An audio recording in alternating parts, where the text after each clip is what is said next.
about around that fear of known. If you are the type of person who is finding yourself overworking, taking on too many projects, or on the opposite side of it, you're avoiding asking for that visibility project, or that big project that's going to create visibility for you, or avoiding applying for a promotion because you're afraid of the word no, then today, this training is for you today. Before I get into that, please like and share this post when you find it helpful, as well as DM me with any questions that you've got, or if you're interested in finding out more. I have a few spots left open for one-on-one coaching with me yet in the coming weeks. So if you are ready to embrace a more sustainable and balanced leadership in the next 60 days, then DM me leadership to find out more. All right, so let's dig into this today. Are you finding yourself overworking yourself, saying yes to every demand because you're terrified of hearing a no?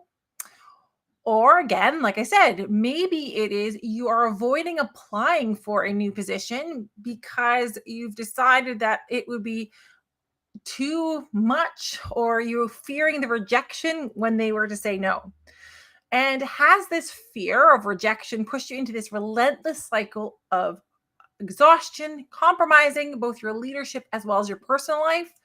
We're going to face that head on today, and we're going to unravel why it's got such a hold on you and discover more power, rediscover the power of balanced leadership. Okay, so digging into this, let's just consider for a moment that we have got you may be experiencing that no, right? And you think, well, if I say no, or if I receive a no for a request that I have, that could diminish my value as a leader. But that's completely backwards. So I just want to state this clear. A no does not determine your value as a leader. Look, I truly get it. Society has often measured women's success by their agreeability. And for a very long time, women leaders have been expected to be everything to everyone, creating a really unhealthy relationship with rejection. But I want you to think of those times when you have said no to others. Was it always because they were unworthy, or because they weren't valuable? Or are there other reasons that were involved in terms of you saying no? And there's also a lot of different stories of successful individuals who have faced countless rejections before they had their breakthrough. So think about J.K. Rowling. She, of course, is the author of one of the most successful series ever, Harry Potter. She went through multiple rejections from a lot of different publishers before finally one publisher said, yes, we will publish this book. Does that mean that was not valuable? Was she unworthy because she was receiving those rejections? Or were those publishers not the right fit for those situations? So one of the biggest things I find, and this is coming up quite a bit even with my clients as well as with the calls that I'm having with different women to discover where they're at right now, is that there is this fear and this link between my value is based off of what other people are thinking, and they don't want to hear the word no because they've attached a meaning to the no towards themselves. So if someone says no to me, that must mean there's something wrong with me. And if I have to say no to something, that means either I'm unable to do something which makes me less valuable, or I'm not going to be liked at the very, sometimes it's really fundamentally, if I say no, they're not going to like me. All reasons that oftentimes unconsciously already happen in your mind and are driving these decisions and your actions and the choices that you're making. So let me dig into that, right? Why do we allow an unconscious belief dictate what our worth is and what our value is? And whether that's in your leadership role or within your personal life, saying no is not a reflection of your leadership. So, why do you assign such power to one word that you let it actually hamper your confidence? You allow it to create extra work for you, taking on more things than you could possibly handle. And it actually is breeding self doubt. So, it's creating this circle of self doubt for you. Now, here's the thing: when you fear no, either hearing it or saying it, it's going to make you say yes to everything. Okay. So if you're afraid of saying no, you're going to say yes to everything. If you're afraid of hearing no, you're going to avoid asking for help, asking for a promotion, asking for a new opportunity, right? Asking for someone to mentor you, asking for someone to help you with a specific task or connect you with someone that could be helpful, right? All of these things happen when you are afraid of the no. So, what you end up is finding yourself likely overcommitted, taking on 2 or 3 more projects than you could possibly get done by the deadline. You're likely working at the very minimum 5 hours more every week. And that's very conservative, probably upwards of 10 or 15 hours extra every week, because you're working tirelessly to prove your value and your worth as a leader. So you end up sacrificing your personal life. And in the grand scheme of things, you've blurred the lines between your professional achievements and what you are worth as a person for yourself. And you end up compromising on the very success you want to achieve. So here is let's take a pause here and think, here is a moment where we need to also address the fact that your worth and your value as a person and as a woman is not attached to your professional value and worth as a professional. So, what does that look like for you in your personal life?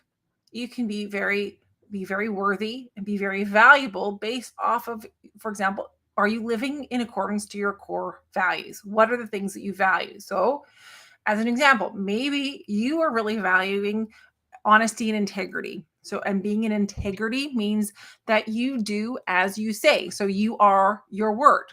And if you cannot make a commitment, or you need to break your word, you also are really upfront about this, as well as coming up with a solution. For example, if I were to say, okay, I'm going to have that report done by next week, and your value of integrity means that, okay, come hell or high water, that report is going to be done by next week, and you find yourself in a situation that doesn't happen, then you have to make that decision. Am I going to then create the situation where I'm going to work excessively in order to achieve it? Or do I reach out to the person who I promised it to and state just what's happened, as well as how I'm going to solve it and when it's going to be delivered? Now, living in integrity and being your word is, as an example of a core value, doesn't mean that we're going to get it 100% of the time right. But the more often you get it right, you can think, okay, for me as a person, I value this. The core value is important to me, which means I'm going to live according to that. And that can also be a way of how do you measure your value and your worth. Now, when you look at your professional endeavors, I want you to start separating all of the outcomes as being completely attached to your own self-worth. So think about it. You are not the sum of your achievements. You're not the sum of all the promotions that you've received or all the accolades that you get from people. You're a lot more than that. So this is why when you're in your personal side, you can look at your core values and think, okay, these are the things that are important to me. These are the behaviors and actions that I want to live by. And you could say to yourself, as long as I'm following that the majority of the time, then I'm worthy. And I would even strip it back even further and just say, you are already worthy because of that you are you. So when you look at how do I develop that next step of cultivating the courage to say no when you need to, Now, this could be really fun to just as a fun experiment is go out into a situation where you're going to need to hear the word no and it means nothing. You can let it go. What do I mean by that? So, for example, today I spent the morning working, well, not working, but standing in a grocery store and asking for donations for our local food bank. As I'm standing there, at first, I was also feeling really nervous about this. I thought, oh my goodness, like, what are people going to think of me when I'm standing in the grocery store asking for, well, I phrased it in my head as begging for food, right? So I was already attributing what someone else was thinking of me to my own value and my own perception of me in that moment in time, as well as, well, thinking, well, what if people say no? How is that going to come across?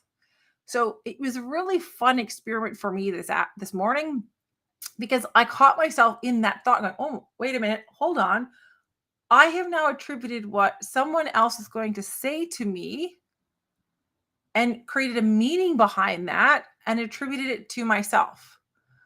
Whereas for a lot of people, it might have been a no because they were too busy. Maybe it was a no because they don't want to support it. Maybe it's a no for any myriad of reasons. It could be a no. And you know what the thing was? Not a single one of those reasons had anything to do with me. So, if you are looking for a way to cultivate more courage around receiving the word no, then put yourself in situations where you are going to get the no's as well as yeses. As I said, I volunteered and was asking people to donate. People will say yes, others will say no. Now, if you are struggling with saying no, start saying no in smaller capacities.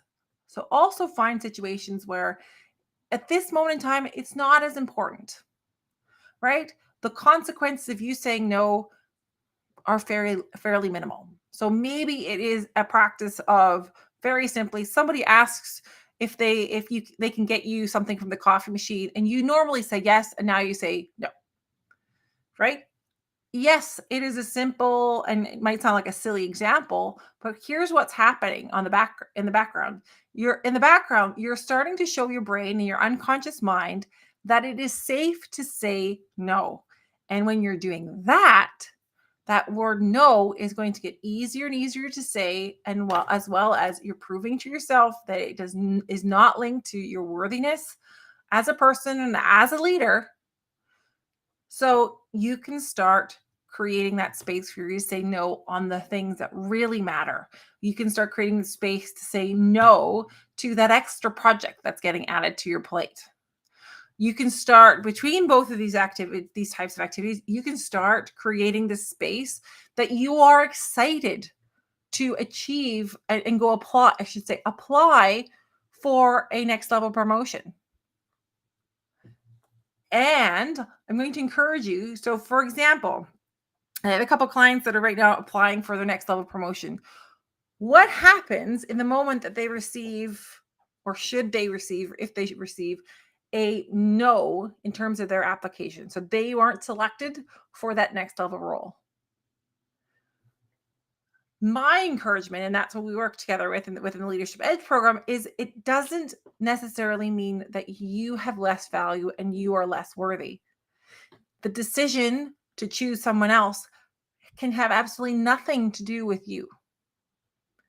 So rather than taking a response back from an application in this situation and attributing it to yourself, you start to think, okay, if it didn't have anything to do with me, what else could it mean? So when you are struggling either to say the word no or hearing the answer of the word no, it has everything to do with the meaning that you are giving it rather than what other someone else is thinking. So I'm going to leave it at that today. So I just want to remind you that, remember, real success is not merely a personal professional achievement. It is also about creating that harmony between your personal fulfillment and your professional growth so that you can embrace the power of no and let it lead you towards a more balanced, fulfilling, and successful life.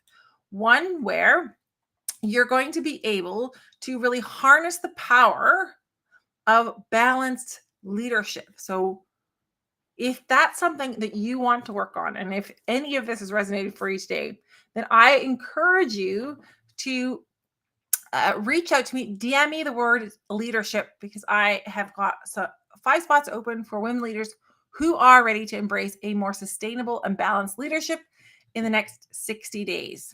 All right. Love to hear what your thoughts are. What was the point that resonated the most for you today? Drop it in the comments, share this video, share this post with someone else who definitely could use the advice and the strategies that I have shared with you in this video. And as always, feel free to reach out to me in my DMs and ask me any questions, or just to start a conversation. I wish you a wonderful weekend, and we'll talk to you again soon.